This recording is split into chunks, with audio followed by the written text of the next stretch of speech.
Friends, welcome to my YouTube channel Sujeet Kumar स्तंभ classes को। आज फिर से हम मैथ क्लास का चौथा चैप्टर लेकर के आ गए हैं, क्योंकि हम 3 चैप्टर करवा चुके हैं। फर्स्ट चैप्टर था संविधान था और हमारा संविधान जिस चैप्टर का नाम है। दूसरा चैप्टर था मौलिक अधिकार और मौलिक कर्तव्य। तीसरा चैप्टर का नाम था संसदीय सरकार। और आज हम चौथा चैप्टर लेकर के आ गए हैं राष्ट्रपति, प्रधानमंत्री और मंत्रिपरिषद।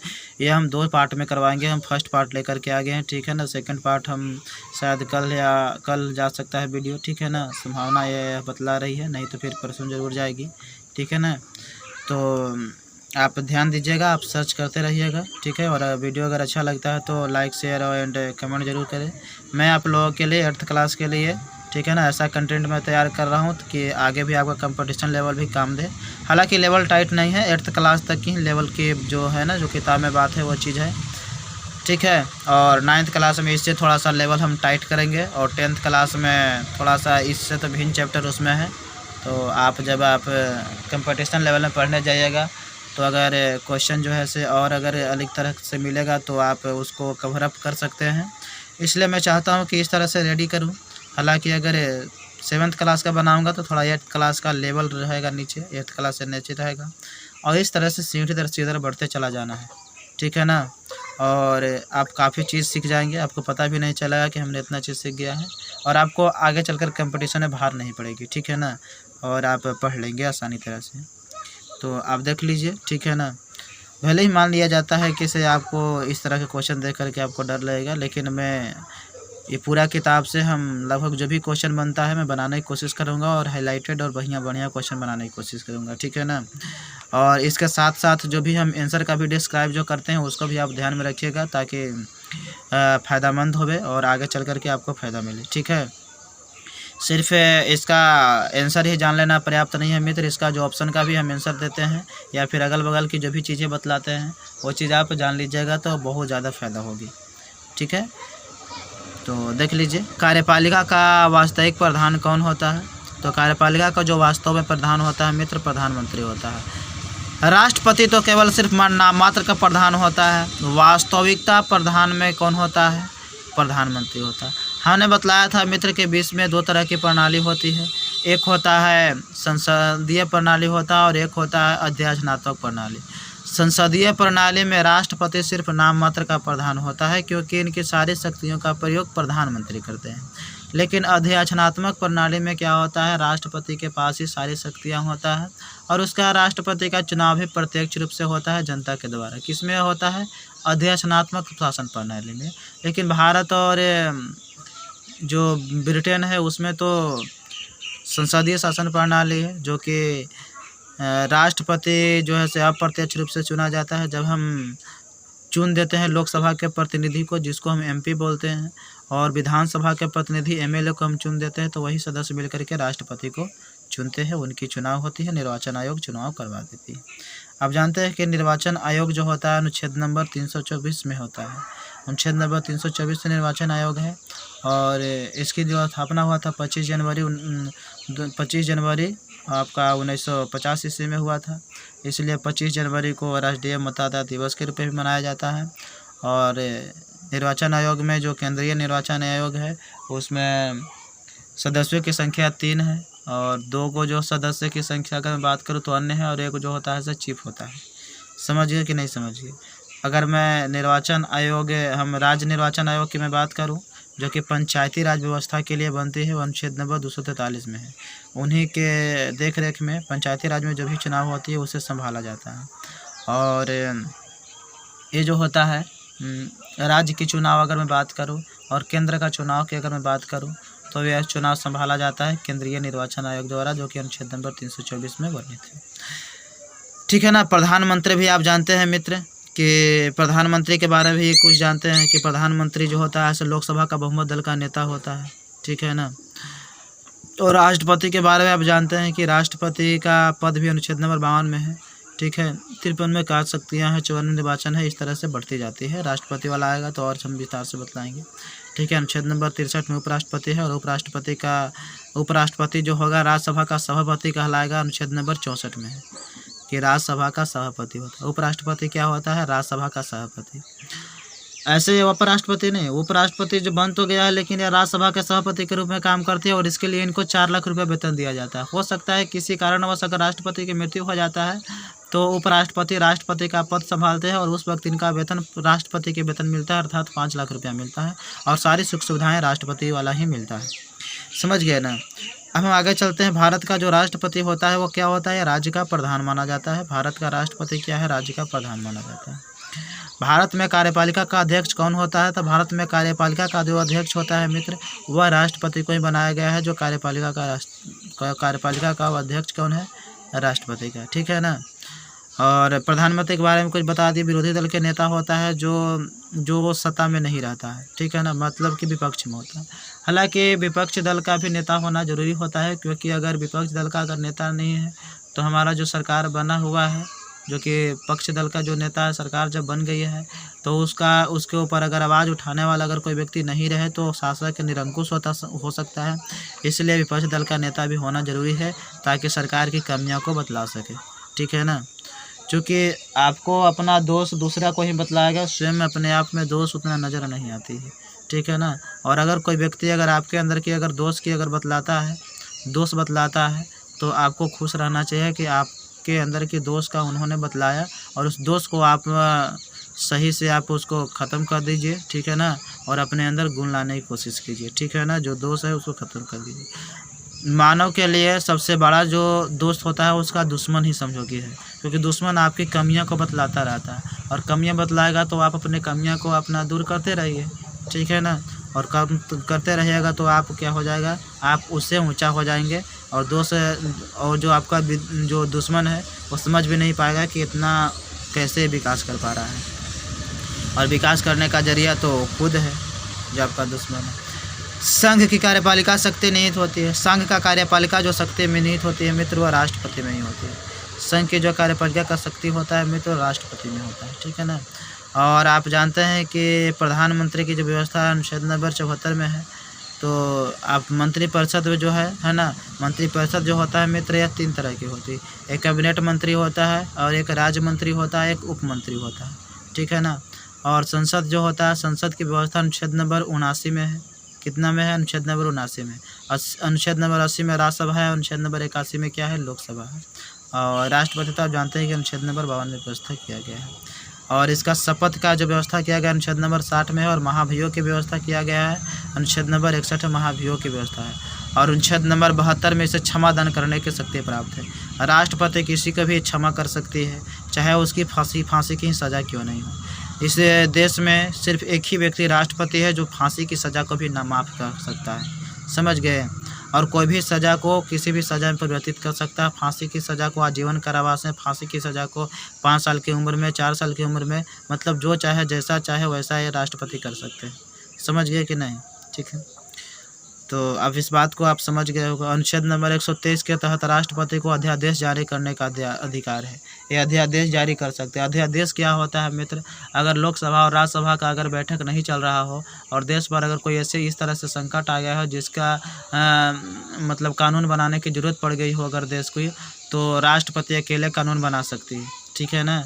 तो इसको बोलते हैं हम अध्यादेश। ठीक है। और अनुच्छेद नंबर 143 के तहत राष्ट्रपति को सुप्रीम कोर्ट से सलाह लेने के अधिकार है। सलाह ले सकती है राष्ट्रपति, माने या ना माने वो राष्ट्रपति के दिमाग पर निर्भर करती है, लेकिन सलाह लेने का अधिकार अनुच्छेद नंबर 143 के तहत सुप्रीम कोर्ट के मुख्य न्यायाधीश है। ठीक समझ गए कि नहीं बात? अब देखिए, और आप जानते हैं कि राष्ट्रपति को नियुक्ति कौन करता है, तो शपथ कौन दिलवाता है? तो सर्वोच्च न्यायालय के जो मुख्य न्यायाधीश होता है वही शपथ भी दिलवा देता है राष्ट्रपति। समझे। और राष्ट्रपति जो है से शपथ जो है किसको दिलाता है? सर्वोच्च न्यायालय के मुख्य न्यायाधीश को राष्ट्रपति शपथ दिलाता है, मतलब कि अदला बदली कर लेता है। समझिए कि नहीं? भारतीय संविधान के अनुसार देश का प्रथम नागरिक कौन होता है? तो भारतीय संविधान के अनुसार देश का प्रथम नागरिक जो होता है वह राष्ट्रपति होता है। राष्ट्रपति देश का प्रथम नागरिक माना जाता है। समझिए कि नहीं? लोकसभा अध्यक्ष नहीं माना जाएगा मित्र। लोकसभा अध्यक्ष एक ऐसा व्यक्ति होता है जो तय कर सकता है कि इसे धन विधेयक है कि नहीं है। धन विधेयक है कि नहीं है वह तय करने का पावर किसके पास है? सिर्फ लोकसभा अध्यक्ष के पास ही है। उपराष्ट्रपति जो होता है राज्यसभा का सभापति के रूप में काम करती है। राज्यसभा का सभापति कौन होता है? उपराष्ट्रपति महोदय जी होती है। चाहे जो भी उपराष्ट्रपति है वही राज्यसभा का सभापति हो जाएंगे। समझिए कि नहीं। प्रधानमंत्री कौन होता है मित्र? प्रधानमंत्री जो आप जानबे करते हैं, इसके बारे में तो सभी लोग जानते हैं, लेकिन एक और बात जान जाइए कि प्रधानमंत्री जो होता है योजना आयोग का अध्यक्ष माना जाता है। योजना आयोग का पदेन अध्यक्ष है। पदेन अध्यक्ष का मतलब होता है मित्र कि ऐसा व्यक्ति जो एक काम के अलावा दूसरा भी काम संभाल रहा हो। तो प्रधानमंत्री के पद भी संभाल रहे हैं और योजना आयोग के भी अध्यक्ष बनाया गया है, इसलिए एक काम के अलावा भी अगर काम दिया गया है इनको तो ये पदेन अध्यक्ष के रूप में उनको कहा जाएगा, पदेन कह देते हैं, ठीक है ना। तो प्रधानमंत्री योजना आयोग के पदेन अध्यक्ष कहा गया है। योजना आयोग की अगर स्थापना की अगर मैं बात करूं तो 15 मार्च 1950 ईस्वी में योजना आयोग की स्थापना हुआ था, जबकि नीति आयोग परिवर्तित हो गया 2015 ईस्वी में। 2015 ईस्वी में योजना आयोग को परिवर्तित करके कर दिया गया कि इसमें नीति आयोग में परिवर्तित कर दिया गया था। समझ गए। भारतीय संविधान के अनुसार देश की तीनों सेनाओं का अध्यक्ष कौन होता है? तो भारतीय संविधान के अनुसार देश की तीनों सेनाओं का अध्यक्ष जो होता है राष्ट्रपति जी होते हैं। राष्ट्रपति तीनों सेनाओं का क्या है? वह अध्यक्ष होता है, ठीक है ना। मतलब इसको बोल सकते हैं सुप्रीम कमांडर, इसको कह सकते हैं। आपको बताएं कि उपराष्ट्रपति कौन होता है? राज्यसभा का सभापति होते हैं। प्रधानमंत्री महोदय जी कौन होते हैं? प्रधानमंत्री महोदय के बारे में भी तुरंत ने बदला। थल सेनाध्यक्ष। भारत के राष्ट्रपति के लिए आवश्यक योग्यता नहीं है। भारत के राष्ट्रपति के लिए आवश्यक योग्यता क्या नहीं है, इसमें हम लोग चयन करने की कोशिश करेंगे। वह भारत का नागरिक हो। बिल्कुल भारत का नागरिक रहना जरूरी है। सिटीजनशिप अगर प्राप्त नहीं रहेगी तो आप यहाँ का नहीं तो आप चुनाव लड़ सकते हैं, नहीं आपको किसी तरह की आपको लाभ दी जाएगी, ठीक है ना। वह 35 वर्ष से अधिक आयु का होना चाहिए। हाँ, 35 वर्ष से आयु का अधिक होना चाहिए, वही राष्ट्रपति बन सकता है, ठीक है ना। राज्यपाल के लिए ही 35 वर्ष से अधिक होना चाहिए, ठीक है। वह संसद के किसी भी सदन का सदस्य हो। ना ना ना ना, वह संसद के किसी भी सदन का सदस्य नहीं हो, ये तो गलत है भैया। सदस्य हो, यह सिर्फ लोकसभा के सदस्य बनने की योग्यता रखता हो। ऐसा होना चाहिए कि लोकसभा के सदस्य बनने की योग्यता रखता हो, ठीक है ना। लोकसभा के सदस्य बनने की योग्यता रखता हो। तो आखिर यह प्रश्न उठता है कि लोकसभा के सदस्य बनने की योग्यता होता क्या है? तो योग्यता यह होता है मित्र कि वह भारत का नागरिक हो, कम से कम 25 वर्ष का उम्र प्राप्त कर चुका हो और किसी लाभ के पद पर नहीं हो, ठीक है ना। और इसमें भी है किसी लाभ के पद पर ना हो, ठीक है। और किसी तरह के दिवालिया ना हो। दिवालिया मतलब बैंकरप्ट। बैंकरप्ट का मतलब होता है किसे इतना मतलब कि कर्ज नहीं ले सका, मतलब कर्ज इतना ले चुका हो जो चुका नहीं पा रहा हो, ऐसे व्यक्ति को क्या बोलते हैं? बैंकरप्ट कहते हैं, दिवालिया कहते हैं। और पागल तो आप समझ ही रहे हो, क्योंकि पागल अगर बन जाएगा तो वो तो संभाल नहीं पाएगा देश को। भारत के राष्ट्रपति निर्वाचित होने के पात्र बनने के लिए किसी व्यक्ति की आयु, इसका सही क्या हो जाएगा? सी हो जाएगा, ठीक है ना। भारत के राष्ट्रपति निर्वाचित होने के पात्र बनने के लिए किसी व्यक्ति की आयु पूर्ण होनी चाहिए कितना? 35 वर्ष तक होना चाहिए। 35 वर्ष अगर उम्र अगर पूरा नहीं हुआ है तो राष्ट्रपति वह नहीं बन सकता है। राष्ट्रपति पद के उम्मीदवार के लिए अधिकतम आयु कितनी होनी चाहिए मित्र? तो राष्ट्रपति पद के उम्मीदवार के लिए अधिकतम आयु कोई फिक्स नहीं किया गया है, कोई सीमा नहीं है। न्यूनतम उम्र ध्यान रखना चाहिए कि राष्ट्रपति बनने के लिए न्यूनतम उम्र 35 वर्ष होनी चाहिए और अधिकतम उम्र कोई भी फिक्स नहीं किया गया है। समझ गए ना। आगे देखें, एक व्यक्ति राष्ट्रपति पद के लिए अधिकतम कितनी बार निर्वाचित हो सकता है? तो एक व्यक्ति राष्ट्रपति पद के लिए कितनी बार निर्वाचित हो सकता है, इसका कोई सीमा नहीं है, अनगिनत बार। आपको जनता जितना बार चाहती है उतना बार आप निर्वाचित हो सकते हैं, कोई दिक्कत नहीं है आप, ठीक है ना, कोई परेशानियां नहीं है, ठीक है। आप 35 वर्ष उम्र प्राप्त कर लीजिए, जो भी योग्यता है उसको आप प्राप्त कर लीजिए, ठीक है ना। तो देख लीजिए, राष्ट्रपति पद के चुनाव संबंधित विवाद को कितना चिल्लाता है ना। राष्ट्रपति पद के चुनाव संबंधी विवाद को किसे निर्देशित किया जाता है? तो निर्देशित जो किया जाता है मित्र, राष्ट्रपति पद के चुनाव संबंधी विवाद, अगर लड़ाई झगड़ा अगर होता है मित्र, अगर राष्ट्रपति के संबंध से चुनाव से संबंधित, तो वह कहाँ जाएगा? अगर चुनाव से संबंधित है मित्र तो उच्चतम न्यायालय में जाएगी। इस बात को तो आप जानते हैं। राष्ट्रपति के पद के चुनाव संबंधी विवाद को किस निर्देशित किया गया? तो राष्ट्रपति के पद के चुनाव रहे या जो भी जिस चीज़ का चुनाव रहे, पद जो ही विवाद रहे, वो तो केंद्र स्तर पर तो सुप्रीम कोर्ट है, अगर विवाद अगर हो रहा है तो उच्चतम न्यायालय में जाने की कोशिश करेगा। समझ गए कि नहीं समझ गए? तो इस बात को आप ध्यान रखिएगा। और अब चलते हैं हम अगले पेज की ओर। देखिए अब अगला क्वेश्चन है मित्र, राष्ट्रपति के चुनाव के लिए प्रस्तावक एवं अनुमोदकों की कम से कम कितनी संख्या होनी चाहिए? तो देखिए मित्र, प्रस्तावक और अनुमोदक की संख्या 50-50 होनी चाहिए। 50 प्रस्तावक होना चाहिए, 50 अनुमोदक होना चाहिए, तभी आप राष्ट्रपति के पद के लिए चुनाव लड़ सकते हैं। तो आप तो जानते हैं मित्र कि भारत का नागरिक तो बहुत सारे व्यक्ति हैं और 35 वर्ष तो उम्र प्राप्त किए हुए भी बहुत सारे व्यक्ति हैं। लोकसभा के सदस्य बनने की योग्यता ही बहुत सारे रखता है, क्योंकि जिसका 35 वर्ष का उम्र हो गया वो लोकसभा के सदस्य बनने की योग्यता रखेगा ही, क्योंकि उसका 25 वर्ष और रहता है और कोई भी लाभ के पद पर नहीं है। लाभ के पद किसको माना जाता है? सरकारी जो भी चीज़ कारोबार होता है ना, जैसे कोई भी मास्टर बनल है, चाहे डिस्ट्रिक्ट मजिस्ट्रेट बना हुआ है, चाहे आपका BDO है, SP है, ये सब चीज़ जितना जो होता है ना सरकारी जो पद, वो लाभ के पद माना जाता है। तो लाभ के पद पर कितने ही व्यक्ति नहीं हैं, तो ऐसे में तो सब कोई राष्ट्रपति का चुनाव लड़ सकता है? नहीं, यही फैक्ट है जो रोकती है कि 50 प्रस्तावक और 50 अनुमोदक होना चाहिए। तो 50 प्रस्तावक अनुमोदक वही होगा ना जो राजनीतिक क्षेत्र में आपको जानता होगा। अगर नहीं जानता है, ये विधायक नहीं जानता, ये मंत्री नहीं जानता, ये सांसद अगर नहीं जानता है, तो आप प्रस्तावक अनुमोदक आप कहाँ से लाइएगा, बतलाइए। तो इसी में दिक्कत हो जाता है कि प्रत्येक व्यक्ति चुनाव राष्ट्रपति का नहीं लड़ पाते हैं, ये मजबूरी हो जाता है। राष्ट्रपति पद का चुनाव संचालित किया जाता है। राष्ट्रपति पद का जो चुनाव संचालित किया जाता है वो किसके द्वारा चलाया जाता है? ठीक है ना। तब चुनाव तो निर्वाचन आयोग के द्वारा ही चलाया जाएगा ना। ये कौन नहीं जानता है कि निर्वाचन आयोग के द्वारा चलाया जाए, क्योंकि राष्ट्रपति पद का चुनाव संचालित किसके द्वारा करवाया जाएगा? निर्वाचन आयोग के द्वारा। चुनाव संबंधित बातें तो निर्वाचन आयोग के द्वारा ही होती है। राष्ट्रपति पद के उम्मीदवार को चुनाव प्रचार हेतु कितना समय मिलता है? तो राष्ट्रपति पद के उम्मीदवारों को चुनाव प्रचार करने के लिए मात्र 2 सप्ताह का समय मिलता है। 7 दूनी 14 दिन का समय मिलता है। तो 2 सप्ताह का इन्हें समय दिया जाता है राष्ट्रपति पद के उम्मीदवारों को चुनाव प्रचार करने के लिए। लेकिन बाकी सबका, जैसे मान लिया जाए कि लोकसभा का चुनाव है, चाहे विधानसभा का चुनाव है, चाहे पंचायती राज व्यवस्था में चुनाव हो रहा हो, चाहे नगर प्रशासन में हो रहा है, अभी सबका जो चुनाव होता है ना मित्र, इस सबका जो चुनाव होता है वह चुनाव के तिथि के 48 घंटा पहले, चुनाव के तिथि के 48 घंटा पहले चुनावी प्रचार बंद हो जाता है, क्योंकि आचार संहिता लग जाती है। 48 घंटा पहले चुनावी प्रचार बंद कर दिया जाता है। अगर आप चुनाव प्रचार करते हैं तो उस पर निर्वाचन आयोग द्वारा कार्रवाई किया जाएगा। समझ गए कि नहीं समझ गए? भारत के राष्ट्रपति, एक बात और हम बतला देते हैं मित्र कि आखिर इन उम्मीदवारों को खर्च करने का अधिकार कितना होता है। तो देखिए, लोकसभा के अगर चुनाव में अगर खर्च करने की अगर बात किया जाए तो लोकसभा में चुनाव में खर्च कितना कर सकता है?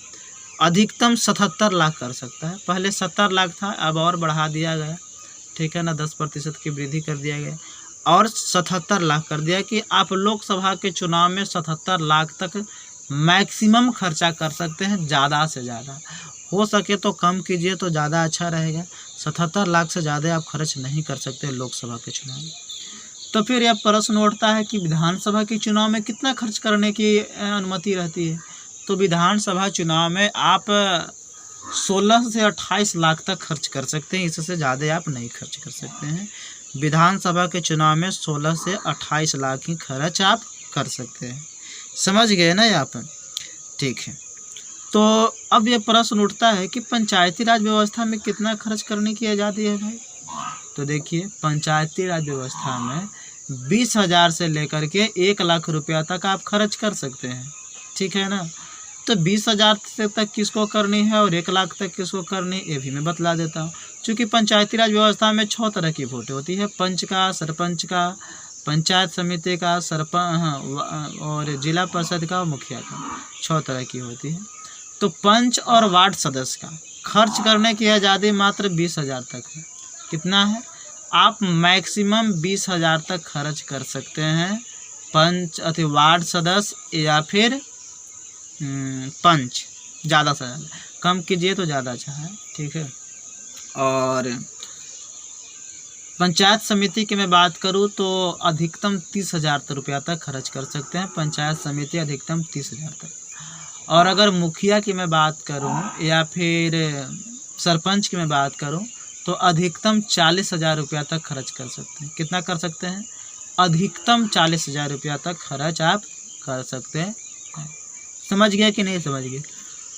और जिला परिषद का कुछ क्षेत्र बड़ा होता है, इसलिए इनकी आज़ादी दिया गया है कि आप 1 लाख रुपया तक खर्च कर सकते हैं, ठीक है ना। मैक्सिमम कितना कर सकते हैं, 1 लाख रुपए तक खर्च कर सकते हैं। जैसे ही चुनाव ख़त्म हुआ उसके बाद जब काउंटिंग हुई, तो काउंटिंग होने के पश्चात 15 दिन के अंदर ही जो आपने चुनाव में खर्च किया है उसका ब्यौरा देना होता है, उसका जो सूचना होता है वो देना होता है, ठीक है ना। कितना रुपया हमने खर्च किया है लिखित रूप से। तो 119 क्वेश्चन तक हम आते हैं। भारत के राष्ट्रपति का चुनाव कितने वर्षों के लिए होता है? तो भारत के राष्ट्रपति का जो चुनाव होता है ना मित्र, वह होता है, अब तो जानते ही हैं कि भारत का राष्ट्रपति का चुनाव 5 वर्षों के लिए होता है ना। हाँ, अगर मान लिया जाए कि से राष्ट्रपति अगर चुनाव के दरमियान अगर संविधान का अतिक्रमण करती है, ठीक है ना, तो उसे संसद के द्वारा महाभियोग अगर 2 तिहाइया अगर साइन से अगर पारित हो जाती है संसद के दोनों सदनों द्वारा, तो राष्ट्रपति पर महाभियोग लगाई जा सकती है, इसका सूचना दी जाती है। 14 दिन पहले राष्ट्रपति को यह सूचना दे दिया जाता है कि यहाँ पर महाभियोग लगाई जा रही है। 14 दिन से अगर पहले अगर हट जाता है राष्ट्रपति, अपना पद त्याग कर देता है, तब तो ठीक है। और अगर राष्ट्रपति अगर 14 दिन के अगर अंदर अगर नहीं हटता है तो उसे जबरन राष्ट्रपति पद से मुक्त कर दिया जाता है, हटा दिया जाता है। लेकिन एक बात है, राष्ट्रपति चाहे जितना भी कोई भी गुनाह किया हो, लेकिन उसके पद पर रहते हुए उसे गिरफ्तारी नहीं किया जा सकता है। समझ गए कि नहीं? जैसे वह पद से हटा उसके बाद की जा सकती है, लेकिन पद पर रहते गिरफ्तारी नहीं किया जा सकता है। समझ गए कि नहीं? इस तरह के इनको पावर मिलती है। राष्ट्रपति को चुनाव के लिए निर्वाचक मंडल में होते हैं, ठीक है ना। आप जानते हैं कि सर राष्ट्रपति का 3 तरह के पावर भी दिया गया है, वीटो पावर जिसको नाम से जाना जाता है। फर्स्ट पावर तो यह रहता है कि अगर कोई भी अगर विधेयक आया तो उस पर आप साइन कर सकते हैं, ठीक है ना। आपने साइन कर दिया तो विधेयक पारित हो जाता है, फर्स्ट पावर। सेकंड पावर यह है मित्र कि 14 दिन के लिए वापस लौटा सकते हैं कि एक बार आप अपने नीति नियम को, जो विधेयक है उसको आप चेक कर ले एक बार, ठीक है ना। विधेयक मतलब होता है कानून होता है, तो एक बार इसे चेक कर ले। तीसरा पावर है जिसको पॉकेट पावर के नाम से जाना जाता है ना, जेब पावर है। तो पॉकेट पावर के तहत किसी भी विधेयक को कितना भी दिन तक अपने अंदर दबा करके रख सकते हैं, उस पर साइन आप नहीं कर सकते हैं। ये भी पावर इसको दिया गया है राष्ट्रपति। समझ गए कि नहीं? और नियुक्ति करने का तो इसको अधिकार है कि राष्ट्रपति राजदूत की भी नियुक्ति करेगी, न्यायाधीशों की भी नियुक्ति करेगी, है ना। तो बहुत तरह की बात होती है। देखिए अगला क्वेश्चन है, राष्ट्रपति के चुनाव के लिए निर्वाचक मंडल में होते हैं। तो राष्ट्रपति के चुनाव के लिए निर्वाचक मंडल में क्या होता है? संसद के सभी सदस्य और विधानसभाओं तथा परिषद के सभी सदस्य। ना, परिषद के सभी सदस्य नहीं हो सकते हैं। संसद के दोनों सदनों, ये तो होता है, तथा विधानसभाओं के निर्वाचित सदस्य। हाँ, ये राइट कहा है, बी ऑप्शन राइट होगा। संसद के दोनों सदन और विधानसभाओं के निर्वाचित सदस्य, ये अगर भाग लेते हैं तभी यह चुनाव सफल हो सकती है। आप जानते हैं कि सर राष्ट्रपति का भी पावर दिया गया है आपातकालीन की व्यवस्था। एक है आपका राष्ट्रीय आपात है, एक राष्ट्रपति शासन है, और एक क्या है, वित्तीय आपात है। अनुच्छेद नंबर 352 में राष्ट्रीय आपात की व्यवस्था किया गया है। अनुच्छेद नंबर 356 में राष्ट्रपति शासन की व्यवस्था किया गया, और अनुच्छेद नंबर 360 में वित्तीय आपात की व्यवस्था किया गया। भारत में अब तक 3 तरह के राष्ट्रीय आपात लग गई है 3 बार। 1962 है भारत चीन युद्ध के दरमियान, 1971 ईस्वी में भारत पाकिस्तान युद्ध के दरमियान, और 1975 ईस्वी में देश के अंदर आंतरिक गड़बड़ी के दरमियान, जबकि इंदिरा गांधी सरकार थी। तो इस वक्त अभी 3 बार राष्ट्रीय आपात लग गई है। अभी उसके बाद अभी तक तो नहीं लगी है, देखिए अब आगे क्या होती है ना। तो राष्ट्रीय आपात तब लगती है जब देश के अंदर किसी तरह की आंतरिक गड़बड़ी हो गई हो, है ना, और संभल नहीं रही हो, और अगर देश पर अगर किसी दूसरे देश के लोगों ने आक्रमण कर दिया हो तो उस वक्त लगती है ना। तो इस तरह से कुछ विधि व्यवस्था है। और राष्ट्रपति शासन तब लगती है जब मान लिया जाए कि एक राज्य दूसरे राज्य से झगड़ गया हो, और एक धर्म दूसरे धर्म से लड़ाई झगड़ा कर लिया हो। इस तरह से राष्ट्रपति शासन कहीं भी लगाई जा सकती है, ठीक है ना, जब मन तब किसी क्षेत्र में भी लगाया जा सकता है राष्ट्रपति शासन। और जो वित्तीय पात होती है, जब रुपये पैसे धन दौलत में किसी तरह की अगर गड़बड़ी हो गई हो, है ना, तो उस वक्त वित्तीय पात की व्यवस्था किया जाता है, वित्तीय पात लगाई जाती है। ठीक है, आगे देखिए, भारत के राष्ट्रपति को उसके पद से हटाने की प्रक्रिया क्या है? तो भारत के राष्ट्रपति को उसके पद से हटाने की प्रक्रिया महाभियोग है, जो कि अभी हमने तुरंत बतलाया था।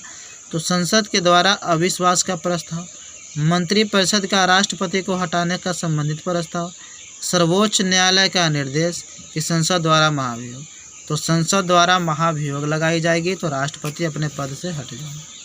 राष्ट्रपति को निम्नलिखित में से कौन पद और गोपनीयता की शपथ दिलाता है? तो भारत के मुख्य न्यायाधीश जो रहता है वो राष्ट्रपति को पद की गोपनीयता की शपथ दिलाता है। शपथ दिलाने का काम कौन करता है? भारत के मुख्य न्यायाधीश।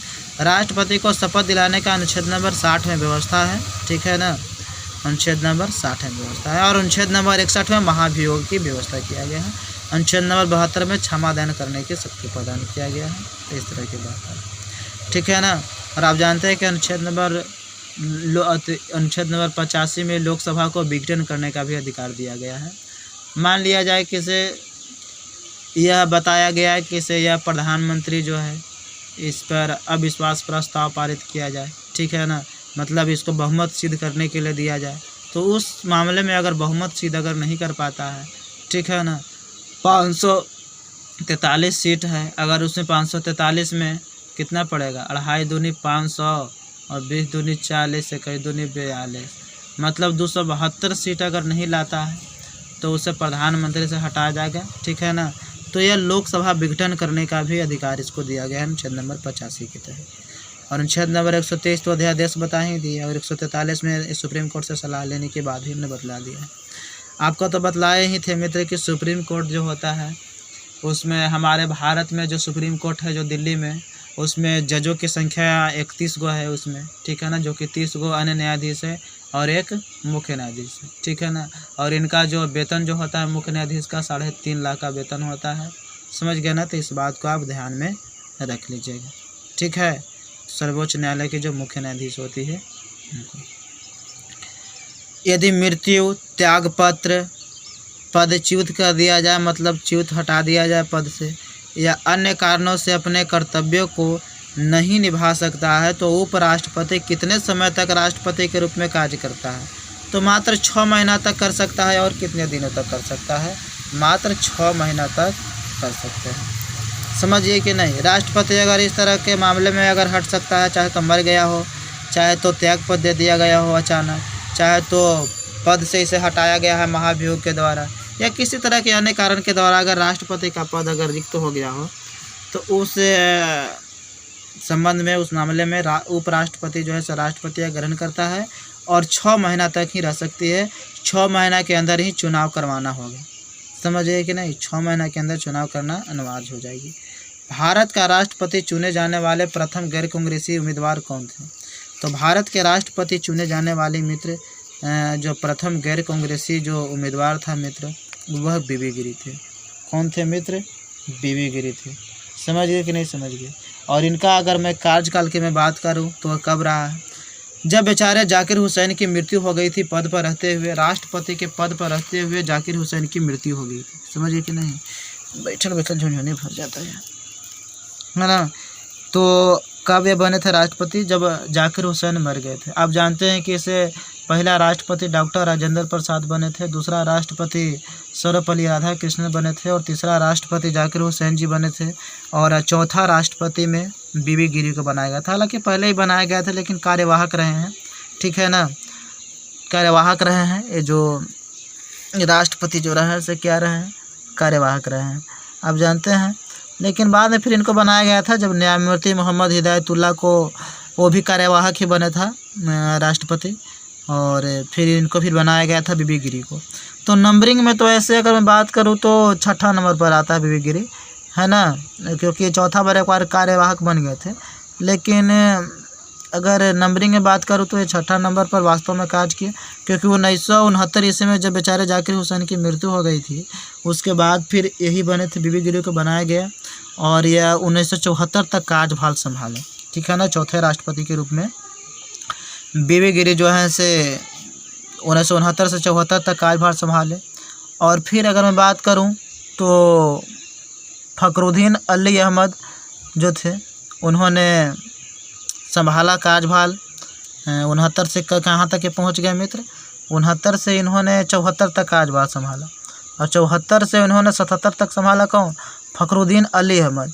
फ़खरुद्दीन अली अहमद जो राष्ट्रपति बने वो संभाले मित्र कहाँ तक संभाले? 74 से वो 77 तक संभाले और 1977 से बन गए नीलम संजीव रेड्डी। ठीक है ना, नीलम संजीव रेड्डी 1977 तक से 82 तक राष्ट्रपति संभाले, जो कि उस वक्त 1977 ईस्वी में प्रथम गैर कांग्रेसी सरकार बनी थी, जो कि प्रधानमंत्री, ठीक है ना, प्रथम गैर कांग्रेसी प्रधानमंत्री कौन बने थे? मोरारजी देसाई जी प्रधानमंत्री के रूप में नियुक्त हुए थे, जो कि जनता पार्टी से थे और जनता पार्टी की स्थापना जयप्रकाश नारायण ने ही किया था। ठीक है ना, और बीबी गिरी कौन थे? चुने जाने वाले प्रथम गैर कांग्रेसी उम्मीदवार थे बीबी गिरी। ठीक है ना, गैर कांग्रेसी तो बीबी गिरी हो गया राष्ट्रपति में, लेकिन प्रधानमंत्री में गैर कांग्रेसी कौन बने थे? बने थे मोरारजी देसाई जी 1977 ईस्वी में। और नीलम संजीव रेड्डी उस वक्त क्या थे? राष्ट्रपति थे, चूँकि 1977 से लेकर के 1982 तक राष्ट्रपति रहे थे नीलम संजीव रेड्डी। हालांकि जो प्रथम जो गैर कांग्रेसी जो प्रधानमंत्री जो बनी थी सरकार, वो हालांकि ज़्यादा दिन तक टिक नहीं सकी, वो 1969 तक टिक सके। ठीक है ना, 77 से 69 तक टिक सके। उसके बाद फिर पुनः इंदिरा गांधी ने 1980 में सरकार बनाई। ठीक है, और नीलम संजीव रेड्डी जो राष्ट्रपति थे वो 82 तक रहे। उसके बाद 82 से उसके बाद ज्ञानी जैल सिंह थे, उन्होंने कार्यभार को संभाला। ठीक है ना, 82 से 87 तक राष्ट्रपति रहे, 7वें राष्ट्रपति। और ये कैमा राष्ट्रपति हुए? 6ठा राष्ट्रपति। और 5वां राष्ट्रपति हुए फ़खरुद्दीन अली अहमद, जो कि 74 से 77 तक संभाले वो। और बीबी गिरी 4था राष्ट्रपति हुए, जो कि 69 से 75 तक संभाले। समझ गए कि नहीं समझ गए? और जाकिर हुसैन जी 62 से 65 और 5 67 नहीं 67 से संभाले। कहाँ तक संभाले? 67 से लेकर के 69 तक संभाले। 2 ही साल के बाद उनकी मृत्यु हो गई थी जाकिर हुसैन जी का। समझे कि नहीं? 62 से 67 तक तो उप राष्ट्रपति संभाले थे जाकिर हुसैन जी। समझ गए ना बात को? सी राजगोपालाचारी की अगर मैं बात करूं तो स्वतंत्र भारत का द्वितीय गवर्नर जनरल थे, और जो आज़ाद भारत था, है ना, तो प्रथम भारतीय गवर्नर जनरल बने थे सी राजगोपालाचारी। समझ गए कि नहीं? और यह मद्रास का मुख्यमंत्री भी रहे हैं पहले, मद्रास जिसको चेन्नई के नाम से जाना जाता है। तो इस तरह से इन्फॉर्मेशन थी। ठीक है ना, तो लगभग 32 मिनट का ये वीडियो बन गया है और 124 क्वेश्चन तक हो गया, 105 से लेकर के लगभग हमने 21-22 क्वेश्चन कराए, लेकिन इसमें बहुत सारी चीज़ें इन्फॉर्मेशन दिया है। तो इस चीज़ को बार बार आप पढ़ करके वीडियो को आप चला करके याद कर लीजिएगा। ठीक है ना? ठीक है, thank you for watching video. एक बात और ध्यान रखिए, अगर आपको टेलीग्राम चैनल ज्वाइन करना है, अगर इसका PDF चाहिए तो आप टेलीग्राम चैनल पर सर्च कर सकते हैं सुजीत कुमार स्तंभ क्लासेज गो। जैसे ही इसका टाइपिंग कंप्लीट होगा, जब टेस्ट हो जाएगी, उसके बाद हम अपलोड कर देंगे। ठीक है, PDF आपको दे देंगे, आप देख सकते हैं। ठीक है, तो ध्यान रखिएगा अपना।